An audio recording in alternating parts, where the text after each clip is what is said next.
Hello students, welcome to Gnan Manjari Vidyapeeth online education. I am Abhishek Goswami. I hope that you all are fine and safe at your home. So in the last lecture we have discussed about some NCERT exercise and practice question is related to endogenic and exogenic forces. So I hope you understood very well about this topic. Today we will learn some topics of the supplementary books. So let's get started topic. So in your supplementary book, our this topic is remaining. So first of all, we will complete this topic, then we will move further. So impact of humans on the environment, हमने ये topic lecture series में ये देखा था, but ये तीन topic आपके लिए काफ़ी इंपॉर्टेंट है: pollution, then global warming and deforestation. So first of all, human activity over the last few decades has caused severe environmental problem. हमारी ह्यूमन एक्टिविटी जिससे एनवायरनमेंट को काफ़ी नुकसान हो रहा है, एनवायरनमेंट को काफ़ी प्रॉब्लम हमें एनवायरनमेंट में देखने को मिलती है. सो ये थ्री प्रॉब्लम है, ये काफ़ी सीवियर इश्यू है, तो हम इसके बारे में डिस्कस करेंगे. So first is pollution. So water and air pollution are two of the most serious problems caused by human. Pollution, आप ये याद रखिए कि पॉल्यूशन ह्यूमन के द्वारा होता है, ये एक ह्यूमन एक्टिविटी का रिजल्ट है. So two major pollution are there, water pollution and air pollution, and ये हमारे एनवायरनमेंट को काफ़ी नुकसान पहुंचाते हैं, एंड ये सभी ह्यूमन एक्टिविटी का रिजल्ट है. So waste from industries and homes is dumped into rivers, lakes and ocean, making the water unsafe for humans and other animals. So now हम क्या कर रहे हैं, इंडस्ट्री का जो भी वेस्ट है, देन हमारे होम का वेस्ट मीन्स जो भी हम कचरा है, ये सब हम कहाँ पर डाल रहे हैं, in the river, lakes and ocean, जिससे क्या हो रहा है, हमारा वाटर पॉल्यूटेड हो रहा है. और ये वाटर हमारे ह्यूमन यूज के लिए भी काफ़ी यूजफुल नहीं रहेगा, लेकिन जो भी वाटर एनिमल है, फिश है, शार्क है, ब्लू व्हेल है, ये सभी वाटर एनिमल है, इसको भी काफ़ी नुकसान पहुंचाता है ये polluted water. Then vehicles and smoke from factories release harmful gases into the air, which can lead to many health problem. So vehicle का यूज़ हम काफ़ी ज़्यादातर कर रहे हैं, देन फैक्ट्री में भी हम देखते हैं काफ़ी स्मोक, जिससे काफ़ी हार्मफुल गैसेस रिलीज होते हैं, जिससे क्या होगा, हमारी एयर पॉल्यूट होगी, और पॉल्यूटेड एयर से क्या होगा, काफ़ी ह्यूमन डिसीज हमें देखने को मिलेगी. कैंसर की बात करें, देन जो भी एयर की प्रॉब्लम होगी, ब्रीदिंग में हमें प्रॉब्लम देखने को मिलेगी. सो this is the result of air pollution. तो ये दो प्रॉब्लम है, water pollution and air pollution, जिससे हमारा एनवायरनमेंट में काफ़ी प्रॉब्लम्स देखने को मिलती है. Then second problem is global warming and climate change. So the rise in the levels of certain harmful gases in the environment has caused the earth to overheat. Global warming, ये word में ही में पता चलता है. Global means world and warming means high temperature. हमारे पूरे world का temperature बढ़ रहा है. सो ये एक प्रॉब्लम है कि जिससे क्या होगा, जो भी बर्फ है, जो भी स्नो है, ये पिघलता जाएगा, मेल्ट होगा, और इससे क्या होगा, जो भी ओशन है, इसका लेवल काफी अप आएगा. So the rise in the levels of certain harmful gases in the environment has caused the earth to overheat. Overheat means हमारा अर्थ का टेम्परेचर बढ़ रहा है. This heating has caused a change in Earth climate, and it is leading to several problems like extreme weather, changes in rainfall and rising sea levels. सो अर्थ का temperature बढ़ रहा है, जिससे क्या होगा, हमारे क्लाइमेट में काफ़ी चेंजेस आएगा, हमारा वेदर है वो काफ़ी हॉट हो जाएगा, काफ़ी टेम्परेचर बढ़ जाएगा. देन रेनफॉल की बात करें तो कार्बन डाइऑक्साइड का जो प्रपोर्शन है वो काफ़ी ज़्यादा हो गया है, सो रेनफॉल ऑटोमेटिकली कम होता जा रहा है. एंड राइजिंग सी लेवल, मैंने आपको बताया अर्थ का टेम्परेचर बढ़ रहा है, जिससे स्नो है वो मेल्ट होगा और इससे ओशन का सी लेवल, ओशन का जो वाटर लेवल है वो बढ़ जाएगा। एंड इससे क्या होगा, जो भी छोटे छोटे आइलैंड है ये पानी में डूब जाएंगे। सो this is the problem of global warming and climate change. Then third problem is deforestation. What is the deforestation? Deforestation means removal of forest area. हमारी ह्यूमन एक्टिविटी काफ़ी ज़्यादा है। हम क्या कर रहे हैं, हमारे फॉरेस्ट को काट रहे हैं एंड उसमें से वुड एंड अदर मटेरियल को गेन करते हैं। So human are cutting trees at higher rates than ever before.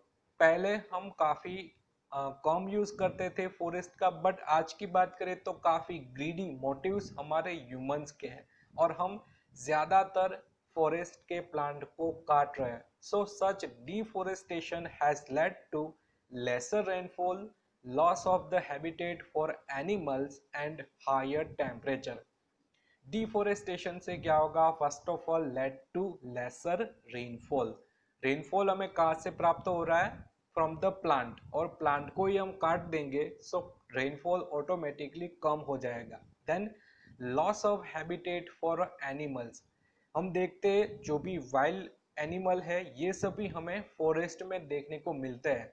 जैसे हमारा घर, हमारा रेसिडेंशियल हमारे सिटी एरिया में है, अर्बन एरिया में, इसी तरीके से सभी वाइल्ड एनिमल है, मीन्स लायन, टाइगर, देन सभी वाइल्ड एनिमल है जिसका घर, जिसका हैबिटेट है इन द फॉरेस्ट, और हम क्या कर रहे हैं, प्लांट को काट रहे हैं, जिससे क्या होगा, उसका हैबिटेट लॉस हो जाएगा। So loss of the habitat for the animals.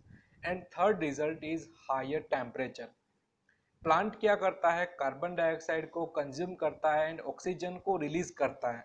इससे क्या होगा, ग्लोबल टेम्परेचर कम होगा। बट हम डिफोरेस्टेशन कर रहे हैं, प्लांट को काट रहे हैं, जिससे क्या होगा, कार्बन डाइऑक्साइड का प्रोपोर्शन हमारे एनवायरमेंट में, एटमॉस्फेयर में ज्यादा हो जाएगा and it is lead to the higher temperature of the earth. So this is the three result of the deforestation. First is lesser rainfall, second is loss of the habitat for animals, and third is higher temperature. Then animals are becoming extinct because their ecosystem are breaking down. हमने देखा कि जो भी wild animal है जिसका natural habitat है forest, but हम forest को कट कर रहे हैं, जिससे क्या होगा, ये सभी अपना हैबिटेट खो देंगे और सभी urban area then rural area वहां तक पहुंच जाएंगे। सो इससे क्या होगा, एनिमल्स आर बिकमिंग एक्सटिंक्ट, जिसकी लाइफ, जिसका एग्जिस्टेंस काफी खतरे में आ जाएगा एंड इससे क्या होगा, हमारी इकोसिस्टम ब्रेकडाउन हो जाएगी। इकोसिस्टम हमने देखा था, it is the interdependent system between living and organism, living and non living organism. So living organism जो काफी एक्सटिंक्ट हो जाएंगे तो इकोसिस्टम में हमें ब्रेकडाउन देखने को मिलेगा, और अगर हमारी इकोसिस्टम ब्रेकडाउन हो जाएगी तो सभी लिविंग थिंग जितनी भी है ये सभी को काफी नुकसान होगा, काफी लॉस हमें देखने को मिलेगा। सो this is the three important activity, this is three important problem that seen in our environment, and this is lead to very severe losses to the our human life. Then let's move to our next topic. Our next topic is minerals. So what is minerals? Minerals are the substance that make up rocks. So rocks जिसका formation minerals में से होता है. So minerals are the substance that make up rocks. Rocks are inconsistent mixture. When they are ground or melted, we get purer substance called mineral. Rocks हमने देखा, parent rock जिसका withering होता है और स्मॉल पार्टिकल में rocks divide होता है, and ये स्मॉल पार्टिकल हमें ग्राउंड में स्कैटर होते देखने को मिलते हैं, और यहाँ पर हमें मिनरल्स मिलेंगे क्योंकि minerals is the substance of the rock.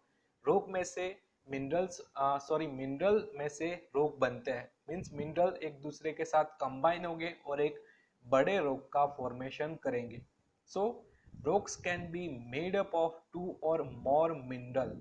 rocks two or more mineral जिसके कंबाइन होने के कारण बनता है. So for example marble is mainly made up of two minerals, calcite and graphite. So marble की बात करें, this is the example of rock, but calcite and graphite this is the example of mineral. So marble के composition की बात करें तो दो important mineral calcite and graphite हमें देखने को मिलता है. So marble is a rock and it is made up by calcite and graphite. So calcite and graphite is a example of a minerals. Then our next topic is uses of minerals. So minerals are very useful to all living beings. So first use is humans need minerals like calcium, zinc and magnesium to keep their body healthy. So humans की बात करें तो हम calcium, zinc and magnesium का use करते हैं for keep our body healthy. Then second, plants are use minerals to help build their cells and grow.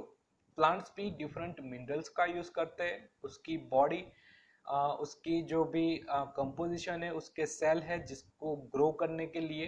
Then a mineral called fluoride is added to toothpaste to make teeth stronger.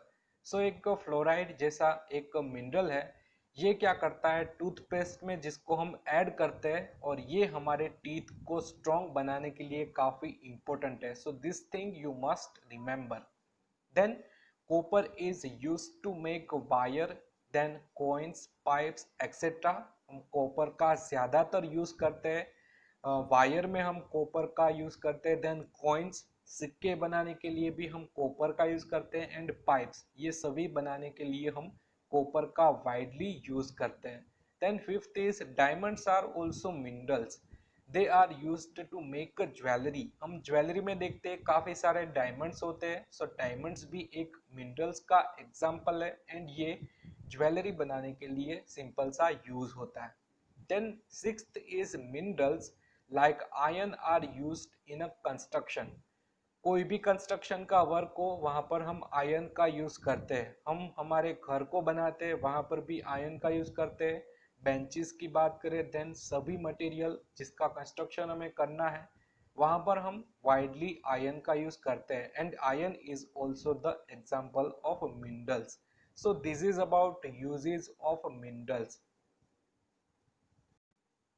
Then let's see about exogenic forces. Exogenic forces को हमने काफ़ी deeply discuss किया था, but text book portion थोड़ा remain है, so हम इसको पहले कंप्लीट करेंगे. So exogenic forces are those forces that exist on the exterior of the earth surface. Exo means बाहर का, मीन्स अर्थ सरफेस जहाँ पर जितने फोर्सेस होते हैं उसको हम कहेंगे एक्सोजेनिक फोर्सेस. एंडोजेनिक फोर्सेस की बात करें, एंडो मीन्स इनर वाला पार्ट, मीन्स हमने देखा था एंडोजेनिक फोर्सेस में हमारी अर्थ सरफेस के इनर पार्ट पे जितना भी फोर्सेस देखने को मिलता है इसको हम कहेंगे endogenic forces. But exogenic forces की बात करें तो ये फोर्सेस हमें एक्सटीरियर ऑफ द अर्थ में देखने को मिलता है, मीन्स हमारी अर्थ सरफेस पे देखने को मिलता है. सो these forces are created mainly as a result of movement of wind, water and ice. So ये तीन टाइप के एंडोजेनिक फोर्सेस जनरली हमें देखने को मिलता है due to the movement of wind, movement of water and movement of the ice. So exogenic forces is a result of movement of wind, water and ice, and their movements change the earth surface through three main process. First is weathering, second is erosion and third is deposition. So first of all, what is weathering? So weathering is the slow process by which external forces break down rocks. So rocks जिसका breakdown हो रहा है by the external forces, इसको हम कहेंगे withering. और हमने soil formation में देखा था withering is the first step of the soil formation. So you must remember withering is a slow process by which external forces break down rocks. Then second is erosion. So what is erosion? Erosion means movement of the soil particle from one place to another by the some agent like wind, water and ice. So the process by which the sediments and soil are carried away by water, wind and ice. So erosion क्या है? एक process है जिससे क्या होगा, sediments है और soil particle है, ये एक जगह से दूसरी जगह पे कैरी अवे होते हैं by water, wind and ice. Then third is deposition. So the process by which eroded sediments and soil are left at a particular place. Deposition means जमा होना. हमने देखा विदरिंग एंड इरोजन, जिससे क्या हो रहा है, रॉक्स के पार्टिकल या फिर सोइल के पार्टिकल एक जगह से दूसरी जगह पे मूव हो रहे हैं, और जब भी मूव हो गए तो कोई एक प्लेस पे जमा हो गए, डिपॉजिट हो गए, तो इसको ही हम कहेंगे deposition. So the process by which eroded sediments and soil are left at a particular place, it is known as a deposition. Then our next topic is work of a river. River is also important agent for exogenic forces. So the flowing water of a river weathers rocks, then erodes sediments and deposits them along its course to form different landforms. So river जिसमें हमें water flow होता देखने को मिलता है, and इस water flow के साथ जो भी रोग से ये विदर्स होते हैं, मीन्स रोग में से छोटे छोटे स्मॉल पार्टिकल रिमूव हो गए और इस वाटर फ्लो के साथ चले जाएंगे. देन इरोड्स सेडिमेंट्स और छोटे छोटे सॉइल पार्टिकल इरोड हो गए. देन हमने देखा कि डिपोजिशन, डिपोजिशन मीन्स जमा होना. सो रॉक्स पार्टिकल, सॉइल पार्टिकल, ये कोई एक पर्टिकुलर प्लेस पे जमा भी हो गए. So the flowing water of river weathers rocks, then erodes sediments and deposits them along, and it goes to the form different landform. और इससे क्या होगा, different landform का formation होगा. So first result of the work of river is waterfalls. So waterfalls fall from great height with huge force, causing erosion of both the rock and soil. So in the picture we can see this is waterfall. waterfall means कोई एक great height होगी, काफी ऊंचा place होगा, वहां से क्या होगा, वाटरफॉल होगा. एंड इससे क्या होगा, जो भी रोक वाला पार्ट है और सॉइल वाला पार्ट है, उसके छोटे छोटे पार्टिकल इरोड हो गए. सो waterfalls fall from a great height with huge force, causing erosion of both the rock and the soil. Then second work of river is minders. Minders are the large bands formed when a river twists and turns.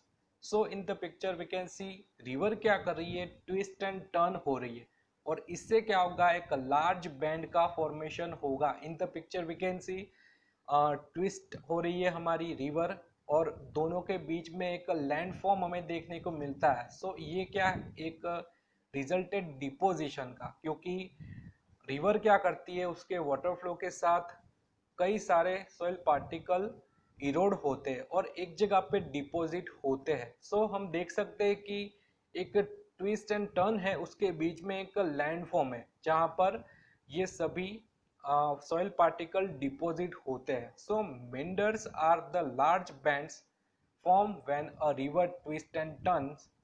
They form as a result of deposition inside the band and erosion outside it. So हम देख सकते हैं in the figure meanders का formation इसी तरीके से होता है कि जब भी रिवर ट्विस्ट एंड टर्न होती है तो जहां पर भी एक स्टॉप आएगा, मीन्स हम देख सकते हैं कि एक बीच में लैंड पार्ट है, तो यहाँ पर सोइल पार्टिकल डिपॉजिट होते हैं.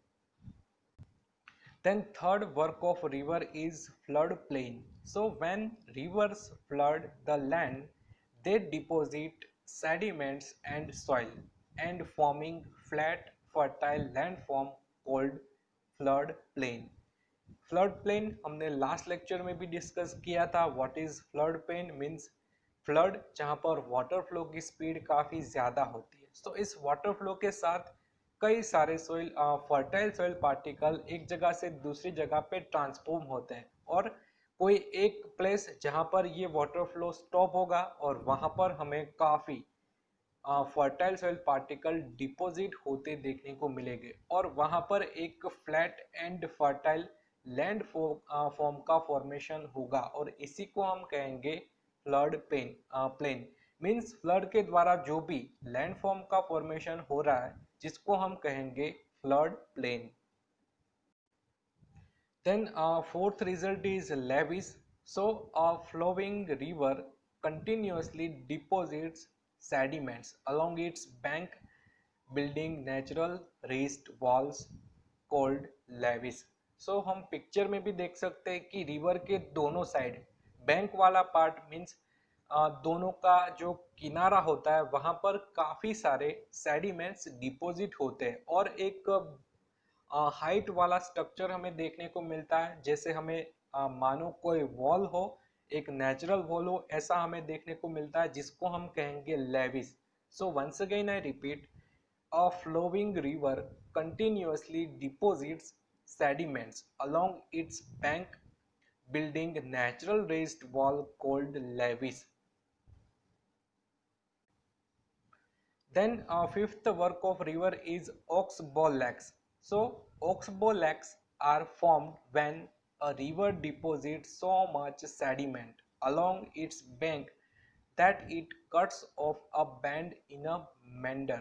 So हम देख सकते हैं इन द फिगर कि रिवर ट्विस्ट एंड टर्न हो रही है जिससे क्या होगा, जो भी सेडिमेंट है वो एक जगह पे डिपॉजिट होगा और हम देख सकते हैं कि एक बीच में काफी एक फर्टाइल सा लैंड फॉर्म क्रिएट होगा जिसको हम कहेंगे ऑक्स बॉल लैक्स।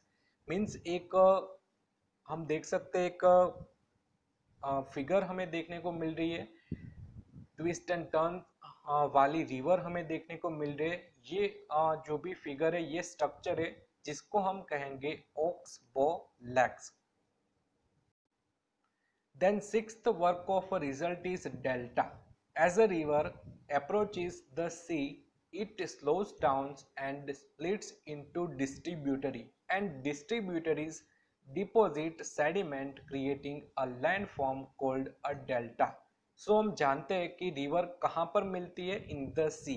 रिवर का एंडिंग पॉइंट है सी, तो जब भी रिवर सी पे मिलेगी मीन्स सी के साथ मिल जाएगी तभी उसके साथ काफी सेडिमेंट्स होंगे, काफी सॉइल पार्टिकल होंगे। तो ये सॉइल पार्टिकल एक जगह पे डिपॉजिट होंगे और काफी सारी डिस्ट्रीब्यूटरी में एक रिवर डिस्ट्रीब्यूट हो जाएगी। मीन्स हम जानते हैं कि रिवर एक एक वाटर फ्लो में हमें देखने को मिलती है, बट जब भी वह सी के साथ मिलती है तभी काफी डिस्ट्रीब्यूटरी में डिवाइड हो जाती है। In the picture we can see there are many water flow of the river beside near the sea. So sea के पास जब भी रिवर मिलती है तभी ये काफी डिस्ट्रीब्यूटरी में डिवाइड हो जाएगी एंड एक लैंड फॉर्म भी होगा क्योंकि ये इसके साथ काफी सेडिमेंट्स को भी वाटर फ्लो के साथ हमें सेडिमेंट्स देखने को मिलते हैं और ये सेडिमेंट एक जगह पे डिपॉजिट होते हैं। तो इसी तरीके से हमें एक लैंड फॉर्म भी फॉर्म होता देखने को मिलता है। So this is about delta.